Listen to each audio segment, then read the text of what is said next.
ଆଜି ପବିତ୍ର ଶ୍ରୀରାମ ନବମୀ। ସଜେଇ ହୋଇଛି ଦେଶର ସମସ୍ତ ରାମ ମନ୍ଦିର।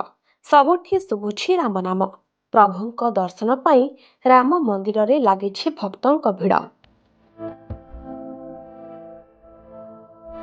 ଶ୍ରୀରାମ ନବମୀ ଅବସରରେ ସ୍ୱତନ୍ତ୍ର ଭାବେ ସଜେଇ ହୋଇଛି ରାଜ୍ୟର ସମସ୍ତ ରାମ ମନ୍ଦିର। ରାଜଧାନୀର ରାମ ମନ୍ଦିର ସମେତ ସମସ୍ତ ମଠ ମନ୍ଦିରରେ ହୋଇଛି ବ୍ୟାପକ ବ୍ୟବସ୍ଥା।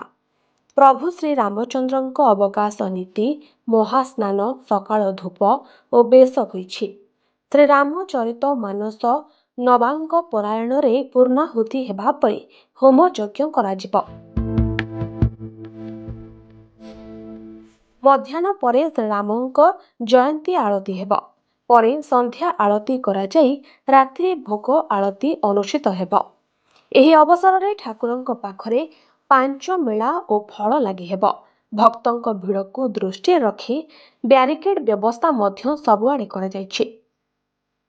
ଅନ୍ୟପଟେ ରାମନବମୀ ଲାଗି ସଜେଇ ହୋଇଛି ଅଯୋଧ୍ୟା। ଖୁବ୍ ଧୁମଧାମରେ ପାଳନ ହେବ ରାମନବମୀ। ଚୈତ୍ର ମାସ ନବମୀ ତିଥିରେ ଆଜିର ଦିନରେ ମର୍ଯ୍ୟାଦା ପୁରୁଷ ଶ୍ରୀରାମଚନ୍ଦ୍ର ଜନ୍ମଗ୍ରହଣ କରିଥିଲେ। ସେଥିପାଇଁ ଆଜିର ଦିନକୁ ରାମନବମୀ ଭାବେ ପାଳନ କରାଯାଇଥାଏ। ସମଗ୍ର ଦେଶ ଧୁମଧାମରେ ପାଳିବ ଆଜିର ଏହି ପବିତ୍ର ରାମନବମୀ। ଆଜିର ଦିନରେ ରାମନବମୀ ବ୍ରତ କରୁଥିବା ବ୍ୟକ୍ତିଙ୍କୁ ଭଗବାନ ରାମଙ୍କ ଆଶୀର୍ବାଦ ମଧ୍ୟ ପ୍ରାପ୍ତ ହୋଇଥାଏ। ରାମନବମୀ ବ୍ରତ ରଖୁଥିବା ବ୍ୟକ୍ତିଙ୍କର ସମସ୍ତ ମନସ୍କାମନା ପୂରଣ ହୋଇଥାଏ। ଏହି ବ୍ରତ କରିବାରେ ଜୀବନର ସମସ୍ତ ପାପ ନାଶ ହୋଇଥାଏ ବୋଲି ବିଶ୍ୱାସ ରହିଛି।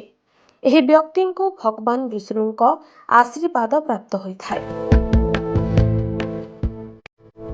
ପ୍ରଭୁ ଶ୍ରୀରାମଚନ୍ଦ୍ରଙ୍କୁ ଭଗବାନ ବିଷ୍ଣୁଙ୍କ ସପ୍ତମ ଅବତାର କୁହାଯାଏ।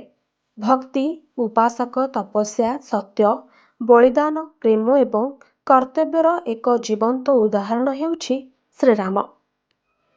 ମହର୍ଷି ବାଲ୍ମୀକି ହୁଅନ୍ତୁ ଅବା ଗୋସ୍ୱାମୀ ତୁଳସୀଦାସ, ଉଭୟ ଶ୍ରୀରାମଚନ୍ଦ୍ରଙ୍କର ଆଦର୍ଶ ଚରିତ୍ରକୁ ଖୁବ୍ ସୁନ୍ଦର ଭାବରେ ବର୍ଣ୍ଣନା କରିଛନ୍ତି।